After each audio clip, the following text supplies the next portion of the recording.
Welcome to VTV Andhra Pradesh. సకాలంలో వైద్యం అందక నిండు గర్భిణి మృతి. డాక్టర్ల నిర్లక్ష్యమే కారణమని ఆరోపిస్తున్న మృతురాలి బంధువులు. అనకాపల్లి జిల్లా ఎస్రాయవరం మండలం చినగుమ్మలూరు గ్రామానికి చెందిన కంటే దేవిని తన భర్త నానాజీ సోమవారం ఉదయం 11 గంటలకు డెలివరీ నిమిత్తం ఆసుపత్రిలో జాయిన్ చేశాడు. మంగళవారం తెల్లవారుజామున 3 గంటల సమయానికి పురిటి నొప్పులు ప్రారంభం కాగా డ్యూటీలో ఉన్న ఆసుపత్రి సిబ్బందికి తెలిపారు. స్టాఫ్ నర్స్ వచ్చి ఒక టాబ్లెట్ ఇచ్చారని, అది మినహా ఎటువంటి వైద్య సహాయం అందలేదని, మృతురాలు తన నొప్పులు ఇవ్వలేకపోతున్నానని, ఆపరేషన్ చేసేయమని ప్రాధేయపడినా పట్టించుకోలేదని, డ్యూటీ డాక్టర్ కూడా పరీక్షించలేదని, ఉదయం 7 గంటల సమయంలో ప్రాణాలు కోల్పోయిందని మృతురాలు సోదరుడు తెలిపాడు.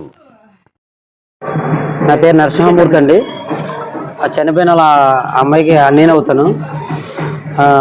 నిన్న మార్నింగ్ 11 o'clock తీసుకొచ్చామండి ఇక్కడికి. ప్రెగ్నెంట్ అని, కాళ్ళు వాపులు ఉన్నాయని తీసుకొస్తే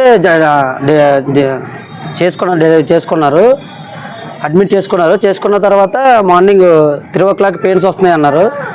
ట్యాబ్లెట్ ఇచ్చారు. తర్వాత 3 నుంచి 7 వరకు ఎవరు పట్టించుకోకపోవడం వల్ల ఆవిడ లోపల మినిమం ఆపరేషన్ థియేటర్ కూడా తీసుకెళ్ళలేదు. ఎవరు తీసుకెళ్ళిపోవడం వల్ల ఆవిడ చనిపోయింది 7 గంటలకి.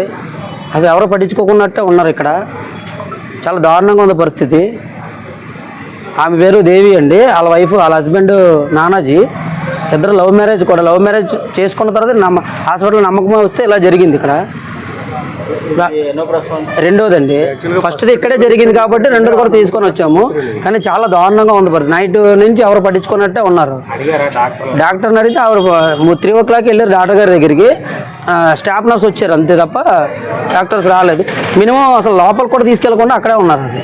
ఇప్పుడు డెలివరీ వాళ్ళ పరిస్థితి కూడా చాలా తీసుకోలేకపోతున్నాడు. ఇప్పుడు న్యూస్ని తీసుకోలేకపోతున్నాడు ఆయన పరిస్థితి కూడా చాలా దారుణంగా ఉంది. పరిస్థితి ఏంటంటే అర్థం కావాలి. ఆయన ఎట్రో ఎంప్లాయీ అండి. ఎట్రోలో ఎంప్లాయీ కింద చేస్తున్నాడు. హానర్ ల్యాబ్లో ఎంప్లాయీ కింద చేస్తున్నాడు. ఇది 30 ఉంటుందండి. ఇద్దరిదే సేమ్ క్లాస్మేట్స్. 32